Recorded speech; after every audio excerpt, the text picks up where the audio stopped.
The gleam in his eyes is undiminished, and so is his sense of adventure.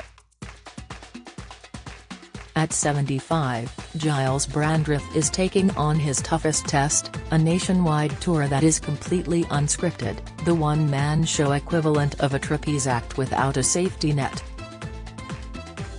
Why, Gyles, why? Terror is driving me to do it. The likable cove tells me with a smile like a beam of spring sunshine. And it's all down to President Biden. I was in Cork in April and from across the road someone shouted, "Hey Joe, how are you doing?"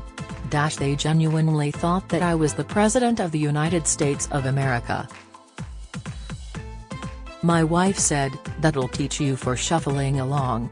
His shuffling was the result of nasty tumble in Scotland a few months earlier. He'd broken in his humerus in 2 places. I'd fallen over, and as I lay on the floor, I looked at my wife, who was lying beside me as a result of my fall, and I decided I have got to pull myself together. Action is required, starting with a Get Fit regime. I am spending most of my life standing on one leg and I've started Irish dancing. If I ever did Celebrity Britain's Got Talent, my act would be Joe Biden meets Michael Flatley. Keep my body fit and mind fit, that's the plan. King's pal Gyles Brandreth says him being older is best for Britain. Gyles Brandreth can't stop talking is both an undeniable statement of fact and the name of his show, now running at the Edinburgh Fringe before hitting the road. Michelle, his long-suffering wife of 50 presumably exhausting years, thought up the title. The idea is when I walk on stage, I don't know what I'm going to talk about, the audience decides.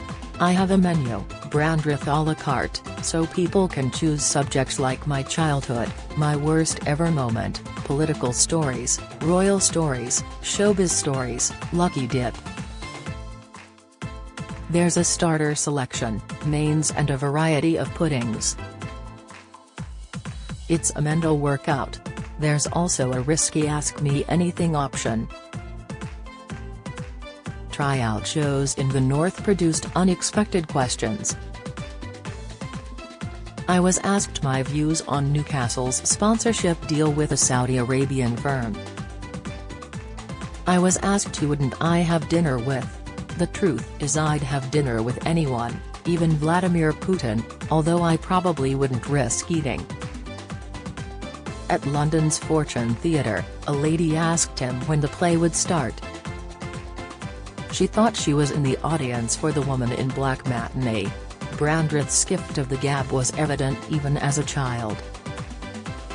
His memoir, Odd Boy Out, written in lockdown, reveals that his 3 older sisters once offered to give their parents all of their pocket money if it meant they could afford to send Chatterbox Gyles to boarding school.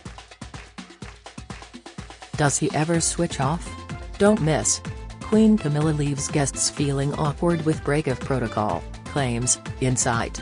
Philip Schofield aghast after Gyles Brandreth mocks his appearance. News, Gyles Brandreth opens up on Queen's unusual umbrella admission, reveal, "I am quite quiet at home. My wife has heard everything I've got to say. At the show, she tells me, you think you're the thinking man's Ken Dodd, you're not, get off." She sits in the wings with a stopwatch and tells me which jokes to drop. 50 years ago, Gyles played to 3 people at the Oxford Festival Fringe. They were Japanese, they didn't laugh. He faced a tougher crowd in Manchester when he found himself opening for Bernard Manning. It was terrifying, looking out at the audience through a haze of smoke. I was 22. My first night was a disaster. At the end of my spot, I did a headstand on the basis everyone loves a headstand. They didn't notice. I'd lost them. Bernard Manning was very funny. His material was unacceptable even then, but he was very good to me. The next night, he took me to one side and told me, when they get louder, You go softer, don't go faster, go slower, speak quietly and they'll listen.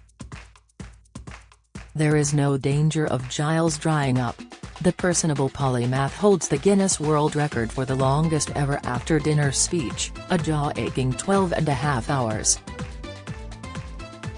His cascade of anecdotes seems as inexhaustible as the tides. Of the late Queen he says, "Did you know she did impressions?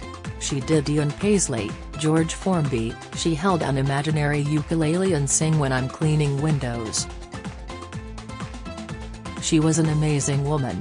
There was no malice in her whatsoever. She did a perfect imitation of Concord Landing." His one regret is his indiscreet biography of the Duke of Edinburgh.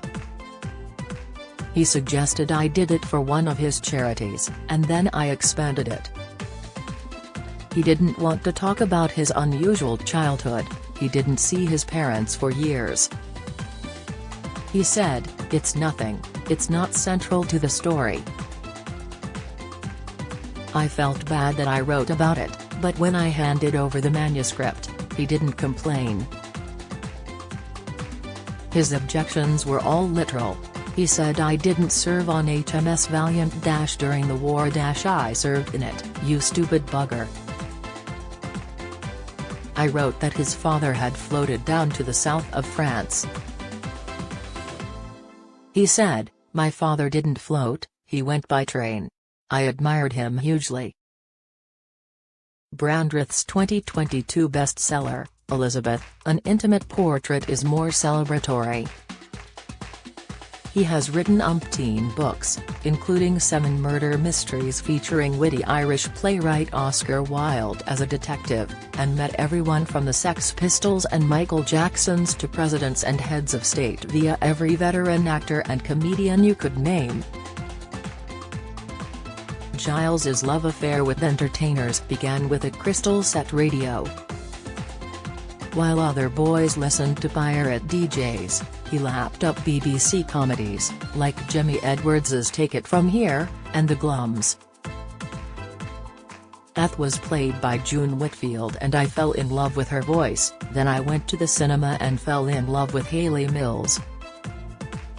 At Oxford University in 1968, he put on a production of Cinderella, with Eliza Manningham Buller, later the head of MI5, as the Fairy Queen. His eye was caught by undergraduate Michelle Brown, who auditioned as Cinders and ended up in the longer-running sideshow of their happy marriage. The couple have 3 adult children and 7 grandchildren and live in Barnes, southwest London, with an adopted cat. Gyles, son of a hard-pressed lawyer, grew up in an array of rented flats in South Kensington.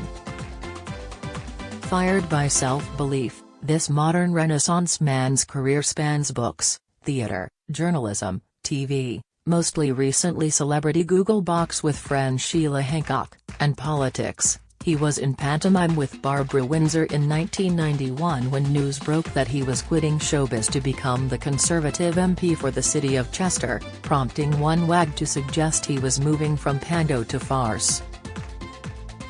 These days he feels politicians have lost touch with the public. I ask about Gyles, and he replies, "When I became an MP, I believed you must trust the people. MPs are supposed to be the servants of the people, not the masters. I'm totally sympathetic with environmental ambitions, but you have to get the pace right. You cannot take people for granted." TV news gets him down. "It's so awful, Ukraine, Northern Africa, we very rarely watch the news at home. We record Bargain Hunt and watch that instead because it's positive and you learn from it. I surround myself with positive things." He has a bus pass now, and a senior rail card. "People are always friendly. In the streets I always get 'What's your jumper?'"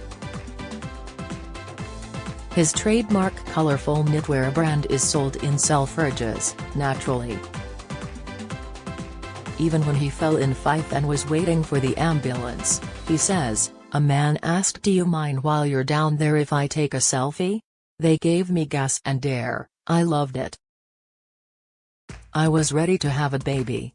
Kirkcaldy Hospital patched me up but I'm still in having physio.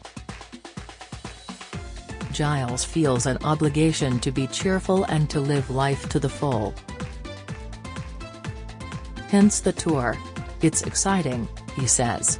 "The mind is a muscle, if you don't use it, you lose it." Bring on the trapeze. Gyles Brandreth is performing at the Assembly George Square throughout the Edinburgh Festival Fringe before embarking on a national tour. Tickets from gylesbrandreth.net.